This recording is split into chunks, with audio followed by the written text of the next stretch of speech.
Hi guys, welcome to this video. I've been working on a little bit of scenery as you can see here, but I wanted to show you guys what I've been up to and how I did it.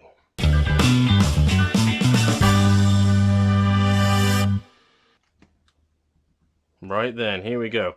So basically this is what they look like. Now this is an old kit, as you can see here. It's got these tabs that hold it together. So each one of these panels is actually independent. Let's push those out of the way. So they're stuck together by these little bits that you can see on the edges here, and I was trying to think how I could replace those with something else to make it look a bit tidier, but I actually kind of the way they look. Get me words out. And so yeah, I decided I'd go ahead and try and make them look really, really beat up, and this is how they turned out. Out even. They probably need a little bit work done on the silvers here. What's not coming out on the camera is the fact that this is actually washed with brown and black, and it looks a little bit more grubby than it's coming out here in person, unfortunately. The same for the panels as well. They look a lot more grubby in person than the camera's picking up. I don't think it's picking up any of the washes, to be honest. So how did I go ahead and do this? Some people have been asking me how I achieved the chipping effects, and I went about it in a very strange way. So I decided I was going to try and do the hairspray method, which is you put down a base colour that you want to show through underneath your paint. You spray it with a couple of coats of hairspray. You paint over the top of the hairspray, and then you use water and a cotton wool bud to rub it off. I decided that I'm a little bit too ham-fisted for that. I was probably going to rub through the hairspray and through the paint and end up with bare plastic. So instead what I did was I sprayed them all black, then brown. So I got this lovely sort of black-brown tone going on. Then what I did is I gloss varnished it. So I actually painted on really rough this stuff. So this is Vallejo gloss varnish, and that made it look very, very shiny. And gave it a really nice tough coat. Then I airbrushed on the three colours. So believe it or not, this is actually yellow paint that came out brown because it was on top of, green because it's on top of brown. This here is a colourblind person like me's nightmare, because I thought this was just a really strange tone of yellow. Turns out it's actually green. Hopefully that's coming out on the camera, but it is actually a yellow paint. Let me just see if I can get it. Here we go. This is the paint I used here. Couldn't get more yellow than that. In fact, it's described as lemon yellow. Lemon yellow, apparently sprayed over brown, comes out like that. Who'd have thunk it? Anyway, so then I painted over the main colours, the blue, the red, and the yellow, with the airbrush until I got a nice coat. There's pictures of that on my social media. If anyone's been following them, they'll have seen this process all the way through.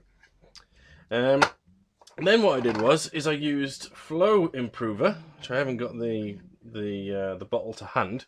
But I've got some Vallejo airbrush flow improver, and what I did is I painted that on the bits that I wanted to weather, and then I literally took my thumb and rubbed it like that. And what that did and on the top as well, and that took all the paint off where I wanted it to come off. So I brushed on some of the flow improver here, there, around these bits here, and then I just basically either use that part of my hand there to rub it like that, or use my finger. Now because it's dry, I can't actually get this stuff isn't going to come off, which is awesome.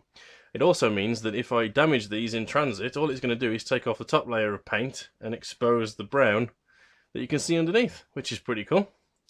Another side effect that I wasn't expecting is because I used gloss varnish on the underside. You see that there? The bits that are shining through are actually shiny, a bit like metal. So I'm not sure if I want to keep that effect or whether I want to hit this with matte varnish. Let me know down in the comments what you think of the old shiny bits showing through the paint, which is pretty cool. If you were doing this with just basic metal, that would be a really nice effect. Excuse me, all of these bits open and close. That's the paint job I did a couple of years ago when I first got them. I basically just hit them with a really dirty wash, which I probably need to do again. But yeah, so that's how they came out. I was really chuffed with them, and considering it was just some old Cyberclicks kits that I had in my shed, in fact, not even in the garage, in the shed, getting all damp and horrible, they came out lovely. I'm really, really chuffed with them, and people online seem to be a fan as well. Right then, that's basically all I wanted to show you. if you've got any questions on these guys or any thoughts. I've actually got a lot more of these kits left. What I did run out of, I can't talk today. What I ran out of was these corner bits that hold the thing together. So what I'm contemplating doing is using some of the other bits, because they've got some T-junctions and whatnot, and just cutting them. So I can probably produce about another 7 of these. So I'll have 14 in total, which will look really nice on the table, I think. Yeah, love it. Right then, thank you very much for watching. Keep up with me in between videos over here. I've been having a real big push for that one down there, the good old Instagram. Quite like the app, makes it nice and easy to share things. So that's why I've been putting a lot of stuff up there, rather than on things like Facebook. But I'm going to try and do it to all of them going forwards. Yes. Anyway, thank you very much for watching, and hopefully I'll see you in the next one. Stay well, guys.